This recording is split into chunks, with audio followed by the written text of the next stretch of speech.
Assalamualaikum warahmatullahi wabarakatuh.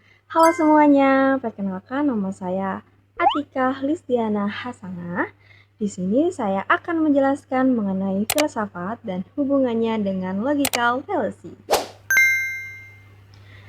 Baik, langsung lanjut aja ke pembahasannya. Nah, yang pertama yaitu filsafat. Filsafat sendiri yaitu berasal dari bahasa Yunani yaitu philos dan sophia.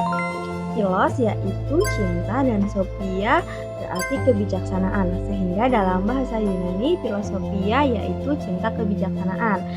Namun secara umum filsafat berarti suatu cara berpikir secara kritis, sistematis, logis, dan terstruktur yang dilakukan secara sungguh-sungguh dan mendalam sehingga mendapatkan suatu kebenaran. Kemudian manfaat dari berfilsafat. Manfaat dari berfilsafat itu banyak sekali. Salah satunya menjadikan seseorang menjadi rasional. Dan yang kedua, menghindari seseorang dari logical fallacy. Nah, apa sih itu logical fallacy? Logical fallacy merupakan suatu kesalahan atau kesesatan berpikir. Nah, logical fallacy yang ada di Indonesia ini salah satunya yaitu apple to traditional.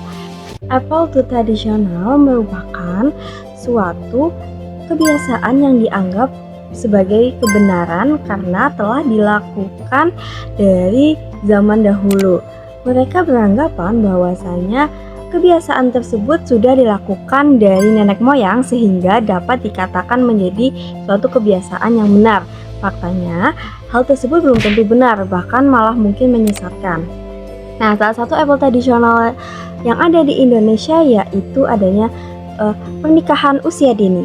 Pernikahan usia dini di wilayah Indonesia, terutama di wilayah yang terpelosok dan terpencil masih banyak dilakukan dengan alasan mereka menikahkan putra-putrinya yaitu untuk menjaga keamanan serta menjaga kehormatan wanita. Nah, namun hal tersebut merupakan suatu hal yang salah karena menjaga kehormatan wanita tidak harus dilakukan dengan cara menikah dan menjaga keamanan wanita tidak harus dilakukan dengan cara menikah. Kemudian menurut data pernikahan dini memberikan beberapa masalah. Yang pertama yaitu meningkatnya masalah pendidikan, yang kedua yaitu meningkatkan masalah kesehatan, dan yang ketiga meningkatkan resiko kematian bagi seorang wanita karena wanita melahirkan di usia yang masih muda.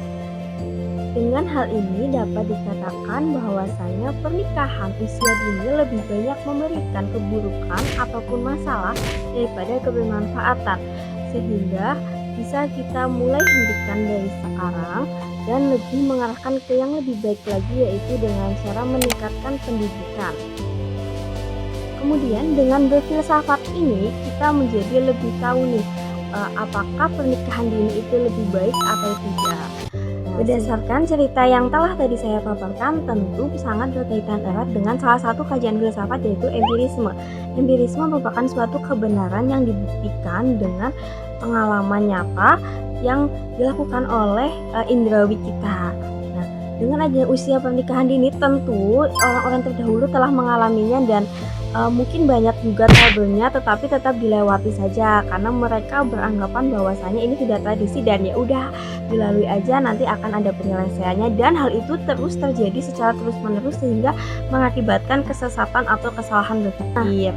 Nah, dengan adanya berfilsafat kita tentu akan terhindar dari pikiran-pikiran yang sesat atau logical fallacy karena kita dapat nih merenungi mana yang baik dan mana yang enggak, melihat fakta-fakta yang ada, serta kita juga tetap berada di jalan yang benar, tidak terpengaruh omongan dari kanan ataupun kiri yang belum tentu jelas kebenarannya.